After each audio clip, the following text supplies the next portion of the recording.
আপনার দীর্ঘদিন কাজের অভিজ্ঞতা আছে, সেই জায়গা থেকে যদি প্রথমেই একটু জিজ্ঞেস করি যে সুবিধা বঞ্চিত জনগোষ্ঠী যারা আছে তাদের মানসিক স্বাস্থ্যের বিষয়গুলো আমাদের সাধারণ সমাজে যারা আমরা সুবিধা পাচ্ছি, অনেকে শুধু প্রিভিলেজ, তাদের মানসিক স্বাস্থ্য থেকে কতটুকু আসলে আলাদা?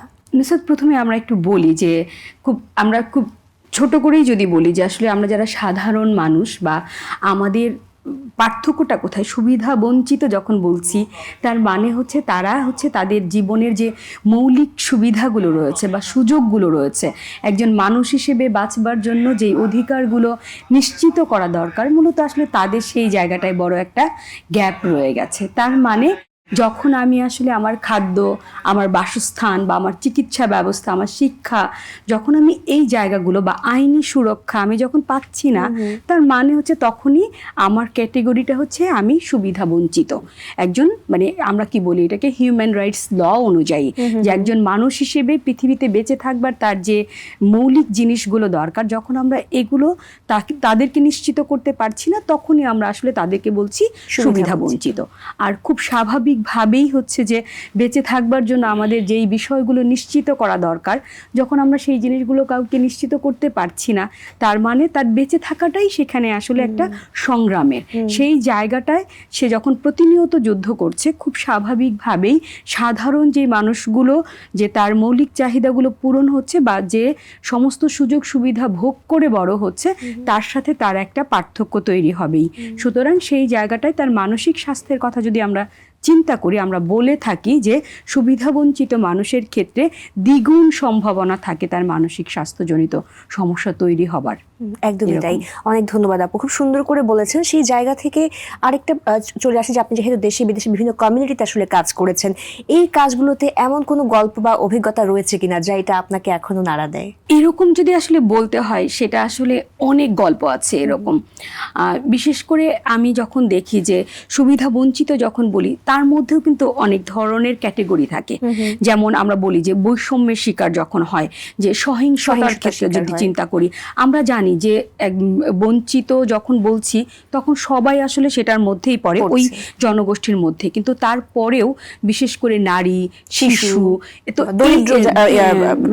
প্রবীণ যারা আছে, তো এই ক্যাটেগরির মানুষগুলো কিন্তু আরো বেশি অসুবিধার মধ্যে পড়ে।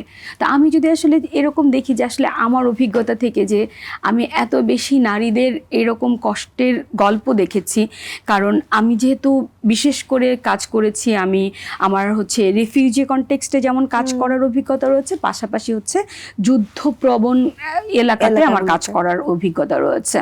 তো এই যুদ্ধপ্রবণ যে এরিয়াগুলো রয়েছে, আমরা যুদ্ধের সময় আসলে কি দেখি, যুদ্ধের নৃশংসতাকে বাড়ানোর জন্য মানুষ কিন্তু ভয়াবহ সহিংসতা মানে তৈরি করে ওই জায়গাটা। এবং তার মূল যে জায়গাটা হয়, যে আমি যদি বলি যে কি করে, যুদ্ধের মূল অস্ত্র হচ্ছে পুরুষরা খুব শক্তিশালী থাকে, তো পুরুষদেরকে কি করা হয়, ওখানে পুরুষ শূন্য করে দেবার একটা প্রচেষ্টা থাকে। এবং সেই জায়গাটায় যখন একজন পুরুষকে মেরে ফেলা হয়, তো ওই পুরুষের যে স্ত্রী থাকেন, যিনি পরিবারের সবাই, তার যে বাচ্চারা থাকে, তখন কিন্তু আলটিমেটলি তারা ভীষণ ভালনারেবল হয়ে যান। তো আমার কাছে আসলে এরকম প্রচুর গল্প আছে, যে গল্পগুলো আমি নিজেকে আমি মনে করি যে একই সাথে আমি সৌভাগ্যবান যে আমি আসলে তাদের ওই দুঃখের জায়গায় দাঁড়িয়ে আমি শোনার সৌভাগ্য রেখেছিলাম, একটু স্বস্তির জায়গা হতে পেরেছে। হ্যাঁ, কিন্তু পাশাপাশি এটা আমার জন্য যে অভিজ্ঞতার পাশাপাশি এটা ভীষণ কষ্টের, যে যখন আমি এই জিনিসগুলো খুব কাছ থেকে দেখেছি বা আমি যখন শুনেছি, তখন অনেক সময় অ্যাজ এ সাইকোলজিস্ট আমারও অনেক সময় প্রসেস করতে অনেক অসুবিধা হয়েছে। তো আমি সব সময় বলি যে এরকম অনেকগুলো ঘটনার মধ্য থেকে আমার একজন নারীর কথা খুব মনে পড়ে। সেটা হচ্ছে আমি যখন বাংলাদেশে ইউএনএইচসিআরে কাজ করতাম, রোহিঙ্গা রিফিউজিদের একটা ছিল, তো একজন নারী তার 3টা বাচ্চা নিয়ে এসেছিল। 2টা তার টুইন বেবি, একটা মেয়ে, একটা ছেলে বাচ্চা, আর একটা তার 3 বছরের বাচ্চা, এবং তার আরও 3টা বাচ্চা ছিল।